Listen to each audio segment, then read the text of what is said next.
Sejam bem-vindos a mais um sarau virtual, balada das grandes escritoras. Essa noite, essa madrugada, especialmente dedicada a Clarice Lispector. Como eu sempre falei aqui nos outros saraus, o formato do sarau ele é livre. Eu separei uma mini biografia da Clarice Lispector, uma reunião das obras dela e crônicas do Jornal do Brasil, que ela escreveu no Jornal do Brasil de 68 a 1973. Então eu queria saber de vocês, que acabaram de chegar, então vocês vão mandar nesse sarau hoje, o que vocês querem exatamente. Se vocês quiserem que eu faça primeiro uma abertura do sarau com um resumo da biografia da Clarice Lispector, quem foi, onde ela nasceu, onde ela morou. Eu acho bem interessante até falar para vocês brevemente, porque a vida da Clarice norteia toda a obra dela, tanto as crônicas quanto os romances e novelas que ela escreveu. Então eu posso dar um apanhado se vocês acharem interessante nesse breve resumo, para quem quer começar a se aprofundar mais sobre a Clarice Lispector. A Fátima acabou de escrever aí, resumo. Então tá bom. Eu vou falar aqui, até tenho essas anotações, então eu vou falar para vocês. A Clarice Lispector, ela nasceu na Ucrânia em 1920, em 10 de dezembro de 1920. E com 2 meses de idade, ela se mudou com a família para o Brasil e foi morar em Alagoas. Com 4 anos, eles se mudaram de Alagoas e foram para Recife. E lá em Recife, ela passou esse finalzinho da infância, adolescência, e com 15 anos de idade, ela foi morar no Rio de Janeiro, onde ela passou não o restante da vida dela, porque aos 23 anos, ela se casou com um diplomata, o Mauri Gurgel Valente, e ela, por conta das viagens que ele fazia como diplomata, ela conheceu outros países, Itália, Suíça, Inglaterra. E depois também ela acabou se mudando para os Estados Unidos, ela morou em Washington com os 2 filhos. A escrita da Clarice Lispector começou com 9 anos de idade. Ela escreveu um conto chamado Pobre Menina Rica. Deixa eu ver se é isso que está correto, eu vou checar para vocês, mas se não me engano é exatamente isso. Só que a carreira dela mesmo começou já depois, com a carreira profissional. Então ela começou a escrever para o Jornal do Brasil as crônicas por um bom período. E depois ela começou a lançar vários romances. Eu vou ler aqui os romances que ela lançou, no caso as obras dela, né? Então, em 1942... com 22 anos de idade, na verdade foi antes dela começar a escrever para o Jornal do Brasil, ela escreveu o primeiro romance dela, que é o Perto do Coração Selvagem. Se der tempo, até eu separei mais as crônicas, mas se der tempo eu também separei um trechinho de algumas obras dela, e tem o Perto do Coração Selvagem também, se vocês quiserem eu posso ler. Tem até um comentário sobre o Perto do Coração Selvagem que fala que a pessoa e a escritora Clarice se confundem numa personalidade, cujos os elementos vão tomando forma na medida em que nos deixamos penetrar por sua atmosfera mágica. Na verdade, toda a obra da Clarice Lispector, assim como a obra dos escritores, elas se confundem com eles mesmos. Ou eles se mostram diretamente de como eles são, ou eles se mostram ali no papel como eles gostariam de ser. Então sempre vai ter relação com a própria pessoa. Então ela também escreveu em 1946 o Lustre. Depois ela escreveu alguns contos, que é uma reunião de contos dela que foi publicado. Tem os contos também A Legião Estrangeira, o romance A Paixão Segundo GH, que é um dos livros que ele é altamente recomendado para quem quer conhecer Clarice Lispector. É uma das 5 obras da Clarice, que é bastante recomendada para a gente começar a entender o estilo dela. Então, A Paixão Segundo GH é um dos livros bem importantes da carreira dela. Bem, e tem outros livros que ela escreveu. Tem A Hora da Estrela, que virou filme, e ele foi premiado com o Urso de Prata no 36º Festival de Berlim, em 1985. ele então ele traz na história da Hora da Estrela, para quem conhece, a história da Macabea, que é uma alagoana. Então também fazendo referência à infância da Clarice Lispector, que foi para lá que ela ficou dos dois meses de idade até os 4 anos. E essa ligação com o Nordeste, que ela sempre manteve por conta também que a infância dela e a adolescência também foi em Recife, né, no Nordeste brasileiro. Tem uma curiosidade, a Clarice, ela começou também a escrever obras infantis por conta dos filhos. Os filhos pediram para ela, mamãe, escreve um livro para gente. Então ela começou a escrever também os livros infantis por conta dos filhos. E ela dizia que era muito mais fácil escrever um livro para crianças do que para adultos. Ela dizia que os adultos eram muito solitários. E as crianças, eles eram seres mágicos, espontâneos. Então, ela gostava muito de escrever para as crianças. Ela gostou muito de escrever para os filhos. Oi, Estela! Seja bem-vinda. Oi, André. Tudo bem? Então, eu optei por começar a obra da Clarice, ou melhor, esse sarau, para apresentar para vocês, ou para gente, para quem gosta da Clarice também, ou para quem quer conhecer Clarice Lispector. Eu escolhi começar pelas crônicas do Jornal do Brasil. Por quê? Porque nas crônicas ela fala diretamente com a gente sobre o que ela pensa. Então a gente sabe, a gente começa a identificar quem é esta mulher, quem é Clarice Lispector, o que ela achava. Tem até uma crítica que eu acabei não colocando aqui, que era muito direta, e eu acabei optando pelos textos mais poéticos, ao Chacrinha. Quando o Chacrinha foi lançado na televisão, ela falou, quem é este ser? Quem é o Chacrinha? Por que a televisão brasileira faz isso? Então ela assistia novela, ela limpava a casa, ela tinha uma funcionária, mas ela gostava dos afazeres domésticos também. Então ela pode ser considerada uma mulher, como a gente diz, comum, né? De cuidar da sua casa, de assistir suas novelas, gostava muito de escrever. E no final da vida, em 1977, a Clarice estava com 57 anos, já estava divorciada e ela caiu numa depressão e optou pelo recolhimento. Por quê? 10 anos antes, em 1967, quando ela estava com 47 anos, ela esqueceu um cigarro aceso na casa dela que causou um incêndio. E ela teve até que fazer cirurgia plástica por conta das queimaduras. Então, desde esse período até a morte dela, ela entrou em depressão. E o causador da morte mesmo foi um câncer que ela já descobriu tardiamente, um câncer do ovário.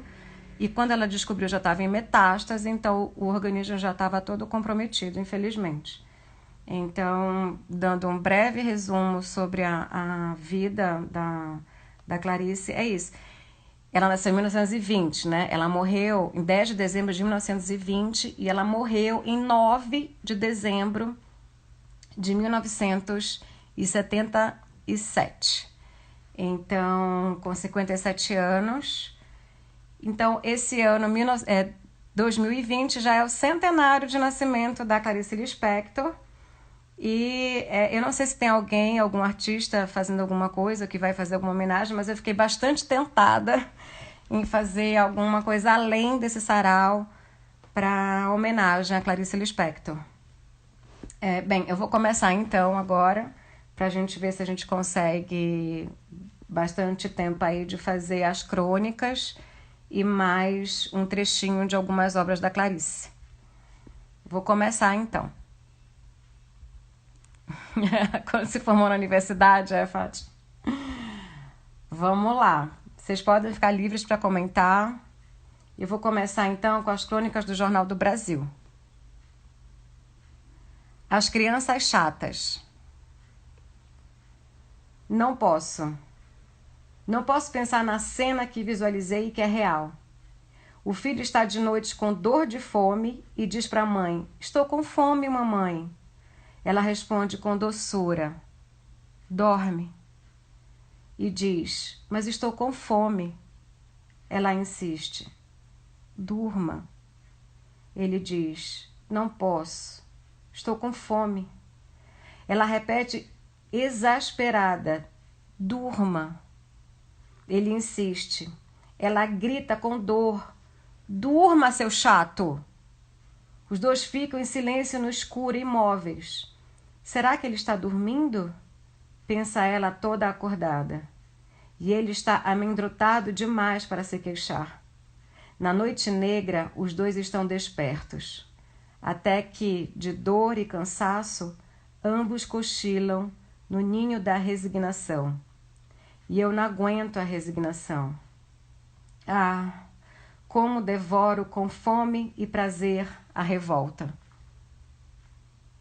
Lembrando até um pouco da Hora da Estrela, foi um romance inédito na época quando foi lançado, porque foi o último romance da Clarice Lispector antes dela morrer, que foi um primeiro romance num período que falava sobre a questão social. Então ele teve muito destaque, esse livro, por conta disso também, que ela retratou essa questão da fome, né, da dificuldade que o povo vivia. Tem crônicas também no Jornal do Brasil que ela falava muito sobre essa dificuldade financeira, da política brasileira, o que ela esperava para o Brasil dali a 25 anos, e o que ela dizia, você fala, nossa, realmente não mudou muita coisa. Então ela falava de todos os problemas sociais que existiam naquela época e que felizmente continuam existindo também. Então ela era uma pessoa muito crítica também a respeito de tudo. A surpresa. Olhar-se ao espelho e dizer-se deslumbrada. Como sou misteriosa. Sou tão delicada e forte. E a curva dos lábios manteve a inocência. Não há homem ou mulher que por acaso não se tenha olhado ao espelho e se surpreendido consigo próprio. Por uma fração de segundo, a gente se vê como a um objeto a ser olhado. A isto se chamaria talvez de narcisismo.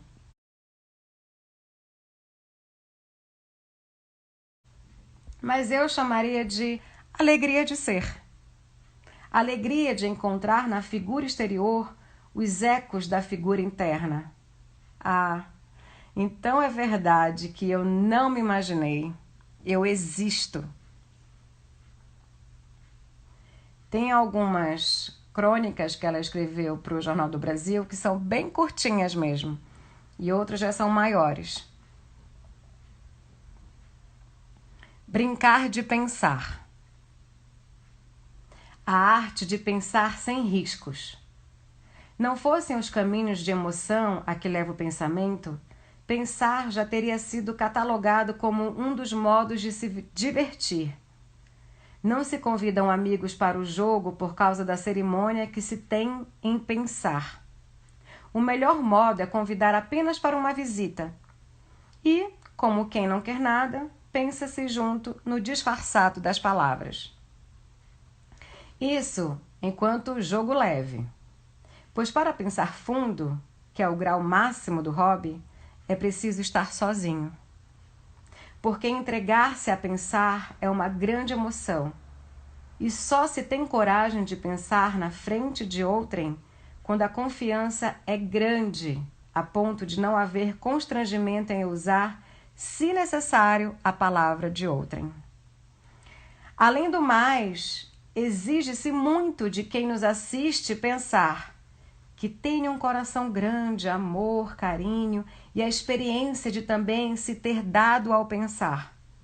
Exige-se tanto de quem ouve as palavras e os silêncios, como se exigiria para sentir. Não, não é verdade.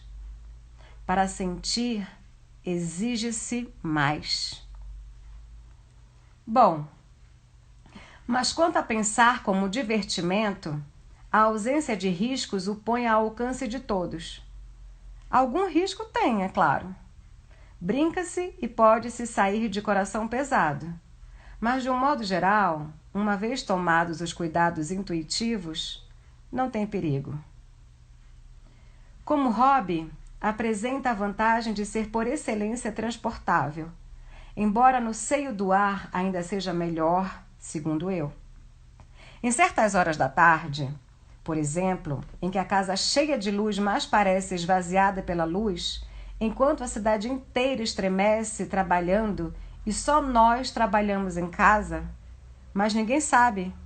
Nessas horas em que a dignidade se refaria se tivéssemos uma oficina de concertos ou uma sala de costura, nessas horas, pensa-se. Assim, começa-se do ponto exato em que se estiver, mesmo que não seja de tarde, só de noite, é que não aconselho.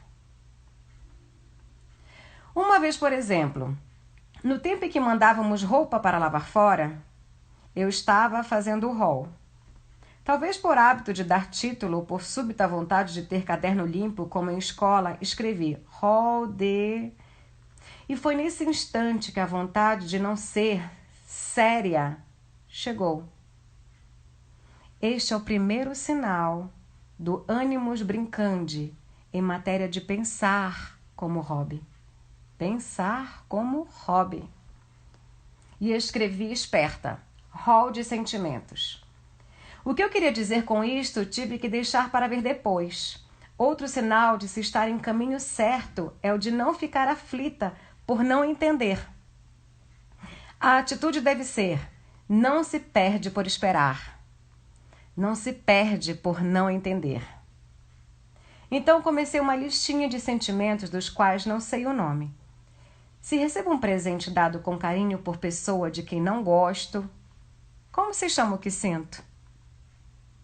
A saudade que se tem de pessoa de quem a gente não gosta mais, essa mágoa e esse rancor, como se chama? Estar ocupada e de repente parar por ter sido tomada por uma súbita desocupação desanuviadora e beata, como se uma luz de milagre tivesse entrado na sala. Como se chama o que se sentiu? Mas devo avisar, às vezes começa-se a brincar de pensar. E eis que, inesperadamente, o brinquedo é que começa a brincar conosco. Não é bom. É apenas frutífero.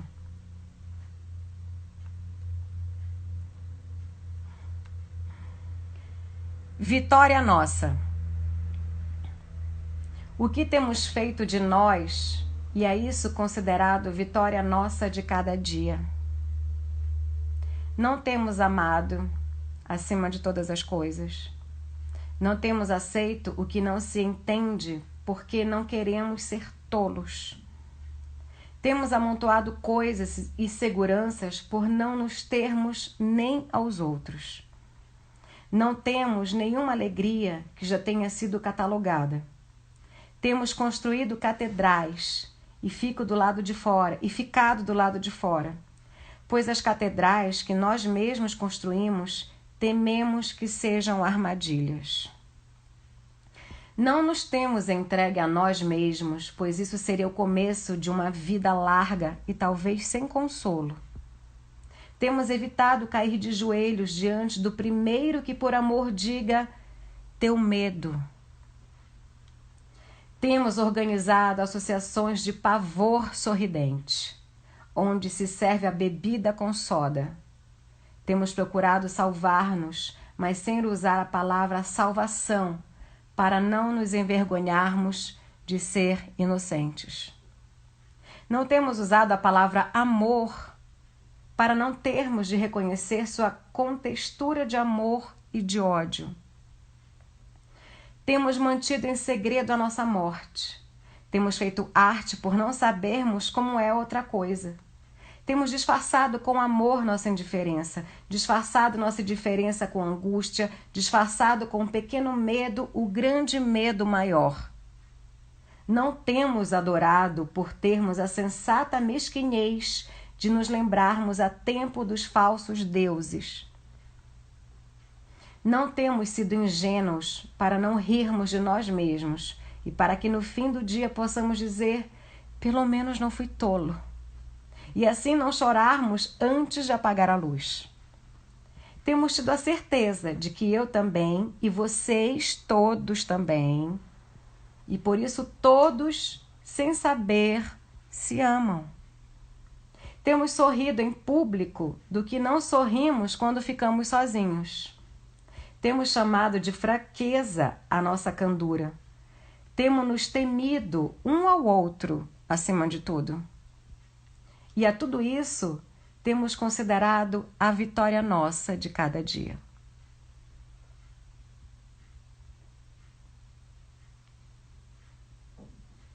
O processo. O que é que eu faço? Não estou aguentando viver. A vida é tão curta e eu não estou aguentando viver. Não sei, eu sinto o mesmo. Mas há muitas coisas, há um ponto em que o desespero é uma luz e um amor. E depois? Depois vem a natureza. Você está chamando a morte de natureza? Não. Estou chamando a natureza de natureza. Será que todas as vidas foram isso? Acho que sim.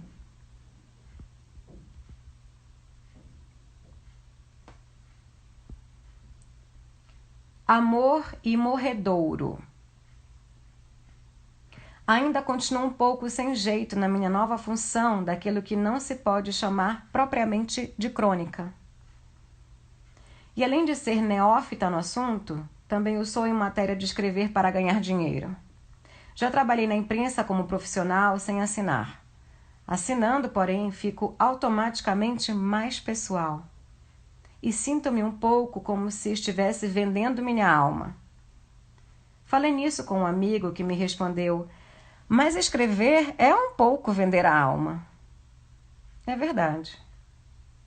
Mesmo quando não é por dinheiro, a gente se expõe muito. Embora uma amiga médica tenha discordado, argumentou que na sua profissão dá sua alma toda. E, no entanto, cobra dinheiro porque também precisa viver. Vendo, pois, para vocês, com maior prazer, uma certa parte de minha alma, a parte de conversa de sábado. Só que, sendo neófita, ainda me atrapalho com a escolha dos assuntos. Nesse estado de ânimo estava eu quando me encontrava na casa de uma amiga.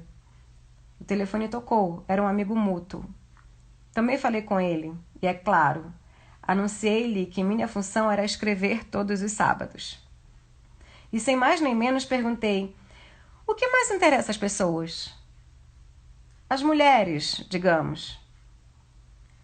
Antes que ele pudesse responder, ouvimos do fundo da enorme sala a minha amiga respondendo em voz alta e simples: o homem! Rimos. Mas a resposta é séria. É com um pouco de pudor que sou obrigada a reconhecer que o que mais interessa à mulher é o homem. Mas que isso não nos pareça humilhante, como se exigissem que, em primeiro lugar, tivéssemos interesses mais universais. Não nos humilhemos, porque se perguntarmos ao maior técnico do mundo em engenharia eletrônica o que é que mais interessa ao homem, a resposta íntima, imediata e franca será a mulher. E de vez em quando é bom lembrarmos-nos dessa verdade óbvia, por mais encabulante que seja. Hão de perguntar: mas em matéria de gente, não são os filhos o que mais nos interessa? Isto é diferente. Filhos são, como se diz, a nossa carne e o nosso sangue. E nem se chama de interesse, é outra coisa. É tão outra coisa que qualquer criança do mundo é como se fosse nossa carne e nosso sangue. Não estou fazendo literatura. Um dia desses me contaram sobre uma menina semi-paralítica que precisou se vingar quebrando um jarro. E o sangue me doeu todo. Ela era uma filha colérica. O homem. Como o homem é simpático. Ainda bem. O homem é a nossa fonte de inspiração? É. O homem é o nosso desafio? É. O homem é o nosso inimigo? É. O homem é o nosso rival estimulante? É. O homem é o nosso igual ao mesmo tempo inteiramente diferente? É. O homem é bonito? É. O homem é engraçado? É. O homem é um menino? É. O homem também é um pai? É. Nós brigamos com o homem? Brigamos. Nós não podemos passar sem o homem com quem brigamos? Não. Nós somos interessantes porque o homem gosta de mulher interessante? Somos. O homem é a pessoa com quem temos o diálogo mais importante? É. O homem é um chato? Também. Nós gostamos de ser chateadas pelo homem? Gostamos. Poderia continuar com esta lista interminável até meu diretor mandar parar. Mas acho que ninguém mais me mandaria parar, pois penso que toquei num ponto nevrálgico. E sendo um ponto nevrálgico, como o homem nos dói? E como a mulher dói no homem?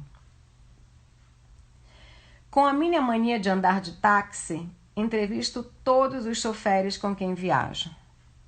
Uma noite dessas viajei com um espanhol, ainda bem moço, de bigodinho e olhar triste. Conversa vai, conversa vem. Ele me perguntou se eu tinha filhos. Perguntei-lhe se ele também tinha. Respondeu-me que não era casado, que jamais se casaria. E contou-me sua história. Há 14 anos amou uma jovem espanhola na terra dele. Morava numa cidade pequena, com poucos médicos e recursos. A moça adoeceu, sem que ninguém soubesse de quê, e em 3 dias morreu. Morreu consciente de que ia morrer, predizendo: vou morrer em teus braços. E morreu nos braços dele, pedindo que Deus me salve. O chofer, durante 3 anos, mal conseguia se alimentar. Na cidade pequena, todos sabiam da sua paixão e queriam ajudá-lo. Levavam-no para festas, onde as moças, em vez de esperar que ele as tirasse para dançar, pediam-lhe para dançar com elas. Mas nada adiantou. O ambiente todo lembrava-lhe Clarita. Este é o nome da moça morta. O que me assustou, porque era quase meu nome, e senti-me morta e amada. Então resolveu sair da Espanha e nem avisar aos pais. Informou-se de que só 2 países na época recebiam imigrantes sem exigir carta de chamada: Brasil e Venezuela. Decidiu-se pelo Brasil. Aqui enriqueceu. Teve uma fábrica de sapatos, vendeu-a depois. Comprou um bar-restaurante, vendeu depois. É que nada importava. Resolveu transformar seu carro de passeio em carro de praça e tornou-se chofer. Mora numa casa em Jacarepaguá, porque lá tem cachoeiras de água doce que são lindas. Mas nesses 14 anos não conseguiu gostar de nenhuma mulher e não ter amor por nada. Tudo dá no mesmo para ele. Com delicadeza, o espanhol deu a entender que, no entanto, a saudade diária que sente de Clarita não atrasa sua vida, que ele consegue ter casos e variar de mulheres, mas amar nunca mais. Bom, minha história termina de um modo um pouco inesperado e assustador. Estávamos quase chegando ao meu ponto de parada quando ele falou de novo na sua casa em Jacarepaguá e nas cachoeiras de água doce, como se existissem de água salgada. Eu disse meio distraída: como gostaria de descansar uns dias num lugar desses? Pois calha que era exatamente o que eu não devia ter dito. Porque, sob o risco de enveredar com o carro por alguma casa dentro, ele subitamente virou a cabeça para trás e perguntou-me com a voz carregada de intenções: a senhora quer mesmo? Pois pode vir.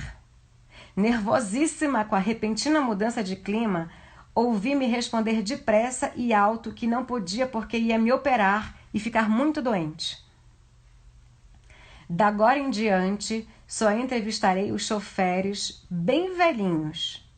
Mas isso prova que o espanhol é um homem sincero. A saudade intensa por Clarita não atrasa mesmo sua vida. O final dessa história desilude um pouco os corações sentimentais. Muita gente gostaria que o amor de 14 anos atrasasse e muito a sua vida. A história ficaria melhor. Mas é que não posso mentir para agradar vocês. E além do mais, acho justo que a vida dele não fique totalmente atrasada.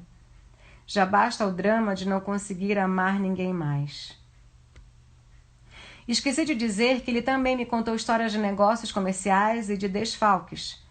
A viagem era longa, o tráfego péssimo, mas encontrou em mim ouvidos distraídos.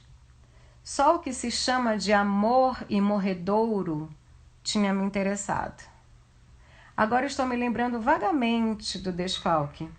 Talvez, concentrando-me, eu me lembre melhor e conte no próximo sábado. Mas acho que não interessa.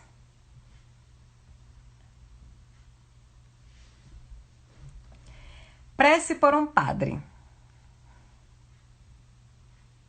Uma noite gaguejei uma prece por um padre que tem medo de morrer e tem vergonha de ter medo. Eu disse um pouco para Deus, com algum pudor: alivia a alma do padre X. Faze com que ele sinta que tua mão está dada a ele. Faze com que ele sinta que a morte não existe, porque na verdade já estamos na eternidade. Faze com que ele sinta que amar é não morrer, que a entrega de si mesmo não significa a morte. Faze com que ele sinta uma alegria modesta e diária. Faze com que ele não te indague demais, porque a resposta seria tão misteriosa quanto a pergunta. Faze com que ele se lembre de que também não há explicação, porque um filho quer um beijo de sua mãe. E, no entanto, ele quer, e, no entanto, o beijo é perfeito. Faze com que ele perceba o mundo sem medo, pois para esse mundo incompreensível nós fomos criados e nós mesmos também incompreensíveis. Então é que há uma conexão entre esse mistério do mundo e o nosso. Mas essa conexão não é clara para nós enquanto quisermos entendê-la. Abençoa-o, para que ele viva com alegria o pão que ele come, o sono que ele dorme. Faze com que ele tenha caridade por si mesmo, pois senão não poderá sentir Deus, que Deus o amou. Faze com que ele perca o pudor de desejar que na hora da sua morte ele tenha uma mão humana para apertar a sua. Amém. Padre X tinha me pedido para eu rezar por ele.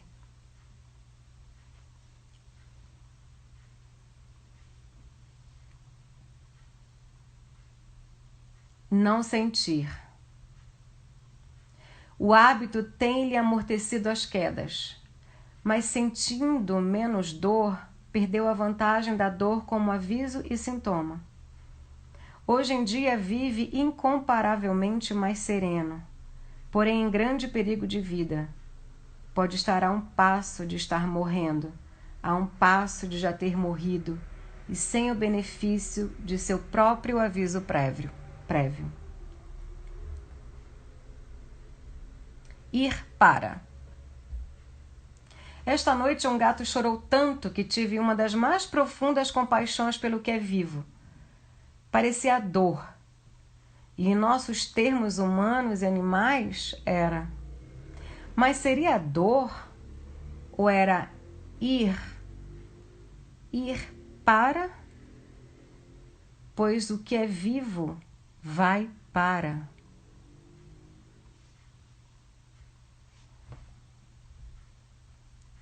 Olá, Regina. Olá, Nico. Tudo bem?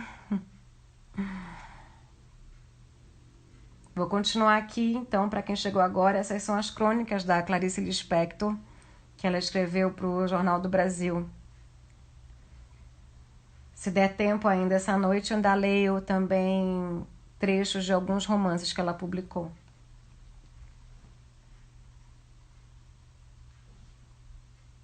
Primavera ao correr da máquina. Os primeiros calores da nova estação, tão antigos como um primeiro sopro, e que me faz não poder deixar de sorrir, sem me olhar ao espelho. É um sorriso que tem a idiotice dos anjos. Muito antes de vir a nova estação, já havia o prenúncio. Inesperadamente, uma tepidez de vento, as primeiras doçuras do ar. Impossível! Impossível que essa doçura de ar não traga outras, diz o coração se quebrando. Impossível, diz em eco a mornidão ainda tão mordente e fresca da primavera. Impossível que esse ar não traga o amor do mundo, repete o coração que parte sua secura crestada num sorriso. E nem sequer reconhece que já o trouxe, que aquilo é amor. Esse primeiro calor ainda fresco traz tudo. Apenas isso. E indiviso. Tudo. E tudo é muito para um coração de repente enfraquecido, que só suporta o menos. Só pode querer o pouco e aos poucos. Sinto hoje, e também mordente, uma espécie de lembrança ainda vindoura do dia de hoje. E dizer que nunca, nunca dei isto que estou sentindo a ninguém e a nada. Dei a mim mesma? Só dei na medida em que a pungência do que é bom cabe dentro de nervos tão frágeis, de mortes tão suaves. Ah, como quero morrer! Nunca ainda experimentei morrer. Que abertura de caminho tenho ainda à frente. Morrer terá a mesma pungência indivisível do bom. A quem darei a minha morte? Que será como os primeiros calores frescos de uma nova estação. Iniciada, pressinto a mudança de estação e desejo a vida mais cheia de um fruto enorme. Dentro desse fruto que em mim se prepara, dentro desse fruto que é suculento, há lugar para a mais leve das insônias, que é a minha sabedoria de bicho acordado. Um véu de alerteza, esperta apenas o bastante para apenas pressentir. Ah, pressentir é mais ameno do que o intolerável agudo do bom. E que eu não esqueça, nessa minha fina luta travada, que o mais difícil de se entender é a alegria. Que eu não esqueça que a subida mais escarpada e mais à mercê dos ventos é sorrir de alegria. E que por isso, e aquilo, é que menos tem cabido em mim, a delicadeza infinita da alegria. Pois quando me demoro demais nela e procuro me apoderar de sua levíssima vastidão, lágrimas de cansaço me vêm aos olhos. Sou fraca diante da beleza do que existe e do que vai existir. E não consigo, nesse adestramento contínuo, me apoderar do primeiro regozijo da vida. Conseguirei captar o regozijo infinitamente doce de morrer? Ah, como me inquieta não conseguir viver o melhor, e assim poder, enfim, morrer o melhor. Como me inquieta que alguém possa não compreender que morrerei numa ida para uma tonta felicidade de primavera. Mas não apressarei nenhum instante a vinda dessa felicidade, pois esperá-la vivendo é a minha vigília de vestal.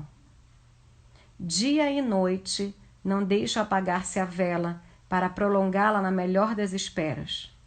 Os primeiros calores da primavera. Mas isso é amor. A felicidade me deixa com um sorriso de filha. Estou toda bem penteada. Só que a espera quase já não cabe mais em mim. É tão bom que corro o risco de me ultrapassar, de vir a perder a minha primeira morte primaveril. e no suor de tanta espera tépida, morrer antes. Por curiosidade, morrer antes, pois já quero saber como é a nova estação. Mas vou esperar. Vou esperar comendo com delicadeza e recato e avidez controlada cada mínima migalha de tudo.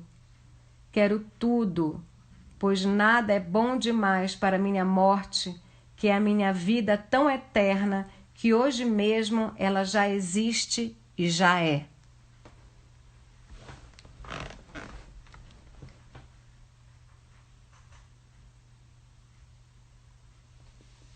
Dos palavrões no teatro. Eu própria não uso palavrões porque na minha casa, na infância, não usavam e habituei-me a me exprimir através de outro linguajar. Mas o palavrão, aquele que expressa que uma palavra não faria, esse não me choca. Há peças de teatro como A Volta ao Lar, Fernanda Montenegro excelente, ou Dois Perdidos numa Noite Suja, Fauzi Arap e Nelson Xavier excelentes, que simplesmente não poderiam passar sem um palavrão, por causa do ambiente em que se passam e pelo tipo dos personagens. Essas duas peças, por exemplo, são de alta qualidade e não podem ser restringidas. Além do mais, quem vai ao teatro em geral já está pelo menos ligeiramente informado, por rumores até, da espécie de espetáculo a que assistirá. Se o palavrão lhe dá mal-estar ou escandaliza, por que então comprar a entrada? E mais, as peças de teatro têm censura de idade. E o mais comum é só permitir a entrada de menores a partir de 16 anos, o que é uma garantia. Embora mesmo antes dessa idade os palavrões sejam conhecidos e usados pela maioria da juventude moderna. Qual então o problema que o uso do palavrão adequado a um texto poderia suscitar? E sem falar que, agrade ou não, o palavrão faz parte da língua portuguesa.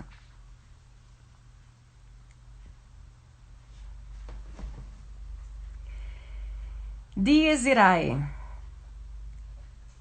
Amanheci em cólera. Não. O mundo não me agrada. A maioria das pessoas estão mortas e não sabem. Ou estão vivas com charlatanismo. E o amor, em vez de dar, exige. E quem gosta de nós quer que sejamos alguma coisa de que eles precisam. Mentir dá remorso. E não mentir é um dom que o mundo não merece. E nem ao menos posso fazer o que uma menina semi-paralítica fez em vingança, quebrar um jarro. Não sou semi-paralítica. Embora alguma coisa em mim diga que somos todos semi-paralíticos. E morre-se sem ao menos uma explicação. E o pior, vive-se sem ao menos uma explicação. E ter empregadas, chamemo-las de uma vez de criadas, é uma ofensa à humanidade. E ter obrigação de ser o que se chama de apresentável me irrita. Porque não posso andar em trapos como homens que às vezes vejo na rua com barba até o peito e uma Bíblia na mão. Esses deuses que fizeram da loucura um meio de entender. E porque, só porque eu escrevi, penso que tenho que continuar a escrever. Avisei a meus filhos que amanheci em cólera e que eles não ligassem. Mas eu quero ligar. Quereria fazer alguma coisa definitiva que rebentasse com o tendão tenso que sustenta meu coração. E os que desistem? Conheço uma mulher que desistiu. E vive razoavelmente bem. O sistema que arranjou para viver é ocupar-se. Nenhuma ocupação lhe agrada. Opa!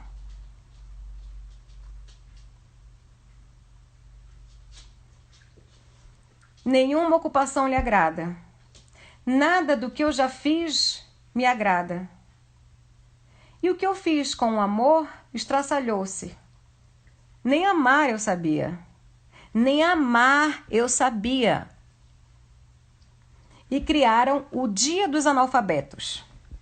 Só li a manchete, recusei-me a ler o texto. Recuso-me a ler o texto do mundo. As manchetes já me deixam em cólera.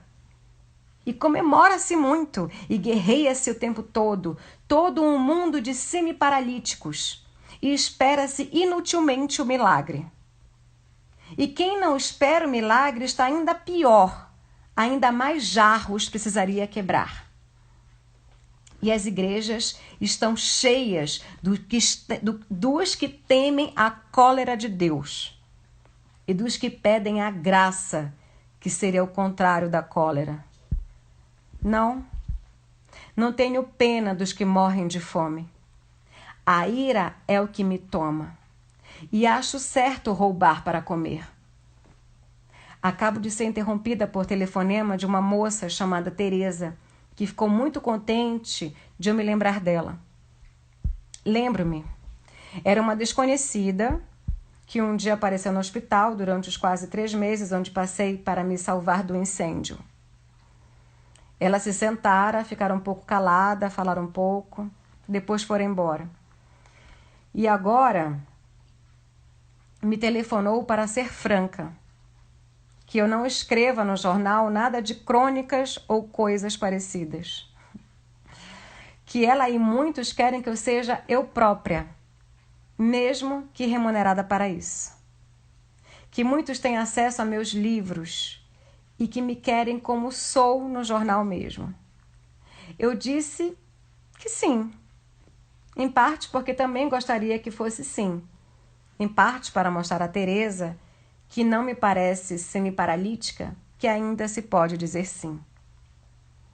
Sim, sim, meu Deus, que se possa dizer sim. No entanto, neste mesmo momento, alguma coisa estranha aconteceu. Estou escrevendo de manhã e o tempo de repente escureceu de tal forma que foi preciso acender as luzes.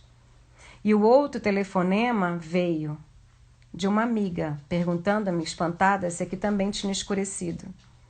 Sim, aqui a noite escura às 10 horas de manhã. É a ira de Deus.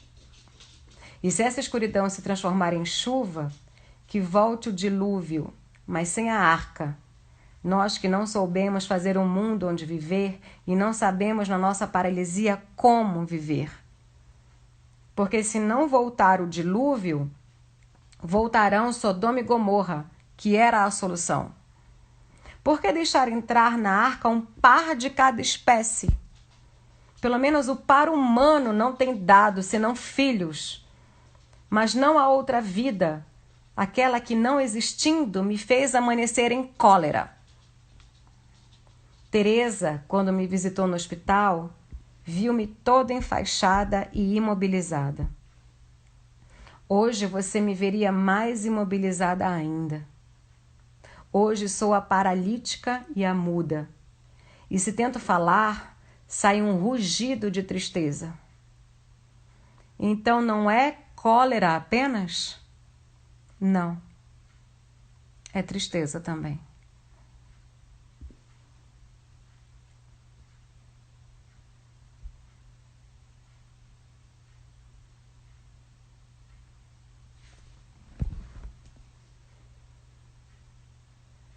Potência e fragilidade.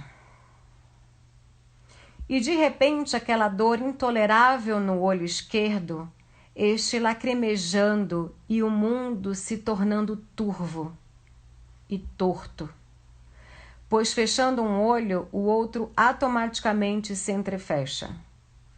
4 vezes no decorrer de menos de um ano, um objeto estranho entrou no meu olho esquerdo. 2 vezes ciscos, uma vez um grão de areia, outra um cílio. Das 4 vezes tive que procurar um oftalmologista de plantão. Da última vez perguntei ao Dr. Murilo Carvalho, cirurgião dos oculistas associados e também um artista em potencial que realiza sua vocação através de cuidar, por assim dizer, de nossa visão do mundo. Por que sempre o olho esquerdo? É simples coincidência? ele respondeu não, que por mais normal que seja uma vista, um dos olhos vê mais que o outro e por isso é mais sensível. Chamou-o de olho diretor e por ser mais sensível, disse, ele prende o corpo estranho, não o expulsa. Quer dizer que o melhor olho é aquele que mais sofre? É a um só tempo mais poderoso e mais frágil? Atrai problemas que, longe de serem imaginários, não poderiam ser mais reais que a dor insuportável de um cisco ferindo e arranhando uma das partes mais delicadas do corpo? Fiquei pensativa. Será que é só com os olhos que isso acontece? Será que a pessoa que mais vê, portanto, a mais potente, é a que mais sofre? É a que mais sente e sofre? E a que mais se estraçalha com dores de tão reais quanto um cisco no olho? Fiquei pensativa.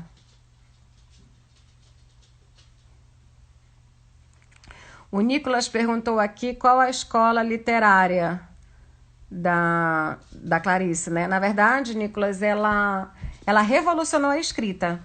Ela escrevia de uma forma muito objetiva, muito diferente, e ela é considerada, né, uma das maiores escritoras de língua portuguesa, né, uma das maiores escritoras brasileiras. Ela é ucraniana, mas ela foi naturalizada brasileira, como eu disse logo no início da live. Com 2 meses de idade, ela veio com a família para o Brasil, para Alagoas, e muitas pessoas se inspiraram na Clarice nesse tipo de escrita, que é isso que você falou, realmente é muito diferente, moderna, né? Vamos dizer assim. Então, ela realmente revolucionou a escrita. E revolucionou também nas temáticas. Ela começou a apresentar temáticas sociais, que depois outras pessoas começaram a escrever também sobre as temáticas sociais. Então, a Clarice, ela é um ícone brasileiro, né? Na literatura brasileira. Ela realmente foi revolucionária. E depois, com o advento da internet, muitas pessoas acessando os textos de autores, de diversos autores, né? Tanto brasileiros, de língua portuguesa e mundiais, a Clarice se espalhou completamente pelo mundo, né? A gente vê livros dela traduzidos para várias línguas.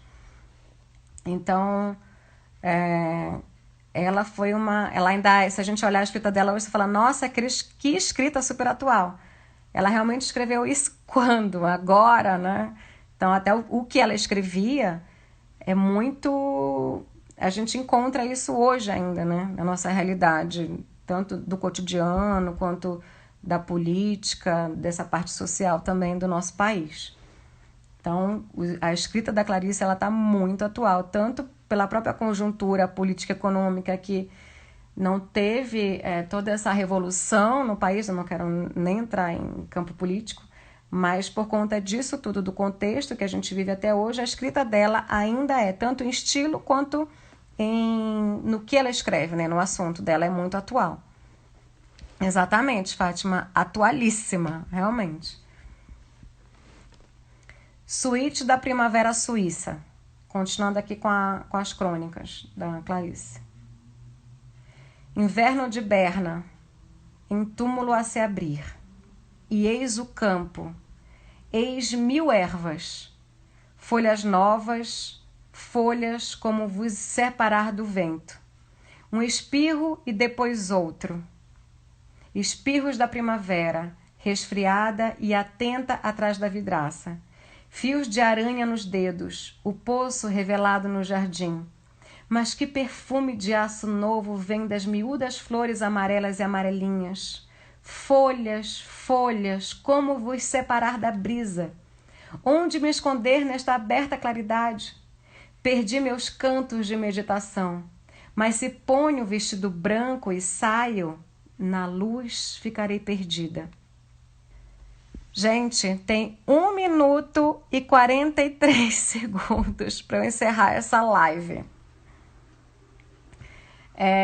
Eu ainda tenho mais crônicas da Clarice. Eu acabei não concluindo essa última crônica, porque eu não queria que a live terminasse assim, no corte seco, como eu sempre digo.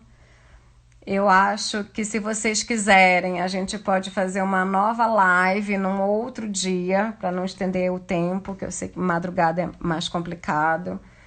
Então eu faço isso. Eu posso fazer um outro dia de Clarice Lispector. Eu queria fazer. Eu quero fazer, né? Na próxima semana vai ser a Balada dos Poetas Vivos. Mandem seus textos de novo.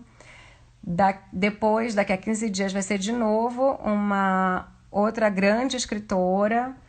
E daqui a um tempo a gente volta para Clarice, que tem muita coisa de Clarice Lispector.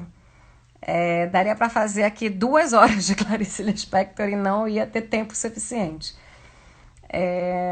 Que pena que não deu para ler essa última crônica aqui, que ela era maiorzinha. Eu ia acabar falando, ia acabar cortando a fala. Mas a gente, de repente, pode começar a outra live de Clarice com essa crônica que não foi até o fim. Ou eu faço até o seguinte, gente, não vou fazer isso. Eu vou gravar um vídeo agora com esta crônica, lendo toda, e eu posto aqui. 6 segundos restantes. Um beijo grande para vocês. Obrigada. Suíte da Primavera Suíça. Inverno de Berna em túmulo a se abrir, e eis o campo, eis 1000 ervas, folhas novas, folhas, como vos separar do vento. Um espirro e depois outro, espirros da primavera, resfriada e atenta atrás da vidraça. Fios de aranha nos dedos. O poço revelado no jardim, mas que perfume de aço novo vem das miúdas flores amarelas e amarelinhas. Folhas, folhas, como vos separar da brisa? Onde me esconder nesta aberta claridade? Perdi meus cantos de meditação. Mas se ponho o vestido branco e saio, na luz ficarei perdida. E de novo perdida.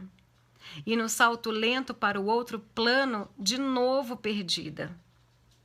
E como encontrar nesta minha ausência a primavera? Rosa, passa a ferro meu vestido mais negro. Nestes planos da calma sucessiva, e mais no outro, e mais no outro, serei o único eu possível. Apenas móvel num século e no outro século e no outro século desta limpidez silenciosa, ó inóspita primavera. Ou talvez corra por esta nova época, atravessando esse novo mundo sem caminhos, com 1000 espirros brilhantes e 1000 ervas. Pararei ofegante só onde me bater o coração, único marco no teu vazio. Primavera. Eu de preto e tu de ouro. Eu com uma flor no cabelo, tu com 1000 flores nos cabelos. E assim nos reconheceremos. Ainda para nos reconhecermos, segurarei um livro na mão e na outra tanta hesitação. Sou alta e resfriada. Me reconhecerás pelo lenço e pelos espirros. E no meio deste odioso céu vazio que respiro, te reconhecerei pelo teu cego vento e pela minha orgulhosa floração de espirros. Nesta dormente primavera, no campo, o sonho das cabras, no terraço do hotel, o peixe no aquário. E nas colinas o fauno solitário. Dias, dias, dias e depois, no campo o vento, o sonho impundente das cabras, o peixe oco no aquário. Tua súbita tendência primaveril ao roubo. E o fauno já coroado em saltos solitários. Sim, mas até que venha o verão, e amadureçam para o outono 100.000 maçãs. Como a fruta, e jogo fora a metade. Nunca tive piedade na primavera. Bebo água direto na fonte da rua. Não enxugo a boca com o lenço. Perdi o lenço e perdi o inverno. Nada lamento. Nunca tive piedade na primavera. De modo algum olho pelo buraco da fechadura e vou visitar-te na hora sagrada de teu sono. Nunca tive piedade na primavera. Quanto à piscina, fico horas na piscina, estremecendo aos últimos frios do inverno, estremecendo aos primeiros frios das folhas. Olha só a piscina. Olho áspera. Nunca tive piedade da primavera. Nunca tive piedade na primavera. A insônia levita a cidade mal iluminada. Não há porta fechada, nem janela sem luz. Que esperam? Esperam. Os cinemas já quentes estão vazios. Em torno das lâmpadas das ruas, a germinação. A última neve há tanto tempo se derreteu. À margem do rio, a invasão dos casais sentados junto a mesas, algumas crianças sonolentas no colo, outras adormecidas na dureza da calçada. As conversas são cansadas. O pior é essa leveza desperta. As lanternas das ruas de Berna zumbindo de pernilongos. Ah, como, mas como andamos? Poeira nas sandálias, nenhum destino. Não, não está ficando bom. Ah, eis enfim a catedral, o abrigo, a escuridão. Mas a catedral está quente e aberta, cheia de mosquitos.